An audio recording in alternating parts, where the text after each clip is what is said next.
So what's new? We are new.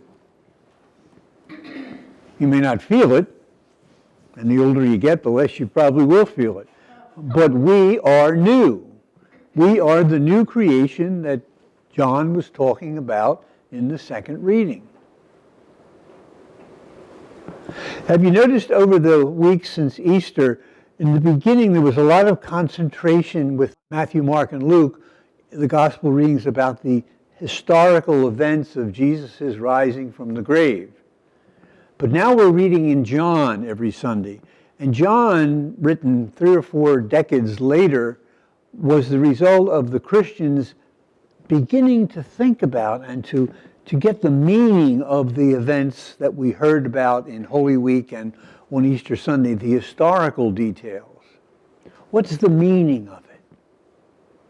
In the first 3 Gospels, Jesus is sort of vindicated on Sunday morning when he's raised from the dead by the Father. Oh, he was right all along. He's the winner. He's the victor. But in John's Gospel, the vindication of Jesus, the victory of Jesus, the glorification of Jesus, as he says in this reading, was accomplished on the cross. That's why in John's Gospel, the last thing Jesus says is, "It is finished." And he bowed his head and gave up his spirit.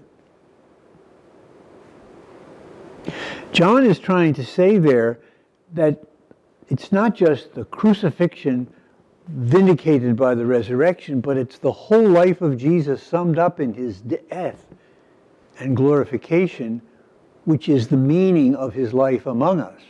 And when he says he gave up his spirit, he doesn't mean he just died, but he gave over his spirit, and guess who to whom? To you and to me, for we are the new creation. If you read the scriptures, and if you're a fundamentalist, this is the way you have to read it, this whole universe, this whole world was created in 7 days of 24 hours each, and it was all over on Saturday, and God took a break on Sunday. Very nice and crisp and clear. But we know from the study of the universe that it took billions of years for this universe to evolve under the power and the wisdom of God. There's no clash there. It's just a different way of expressing the same reality. And the new creation, which began with Jesus, is not going to happen in 7 days either. Well, it's been 2,000 years, so it's obviously not happening in a short space of time. But it's that process of new creation, the same process that brought the world into existence in the first place, which is happening now.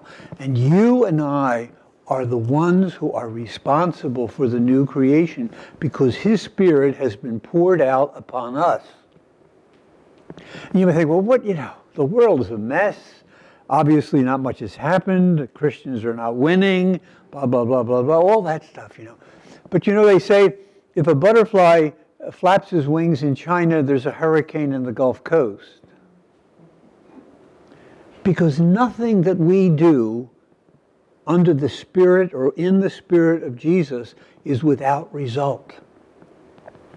The new creation is not going to pop up like a mushroom any more than the material creation popped up in 7 days like a mushroom.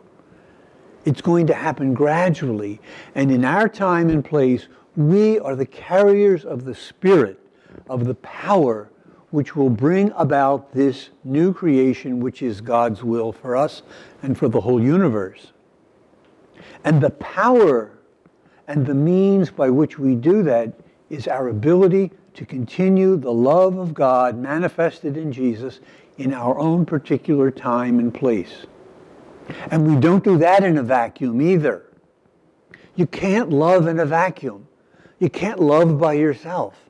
You got to have somebody to love. That's why Christian love is a communal event. It happens always with other people, be it the family, the marriage, the parish, the monastery, the city of Beaumont, your neighborhood. That's why Christians do things to create a new earth and a new heaven, which isn't just a spiritual reality. It somehow is a material recreation. That's why when we recycle, we're part of the new creation. When we begin to love again, we are part of the new creation. When we forgive hurts that are done to us, we are part of the new creation. We are not just part of it, we are the co-creators, if you will, with God through Jesus. When he gave his Spirit up on the cross, he gave it to us. We are the body of Christ, still alive and active in the world. We are the Spirit of God, continually recreating his creation as he wants it to be. So these days of Easter are leading us gradually from the historical events of the past to the historical events of the present, of which we are the participants, the actors, the ones who are creating the new heaven and the new earth.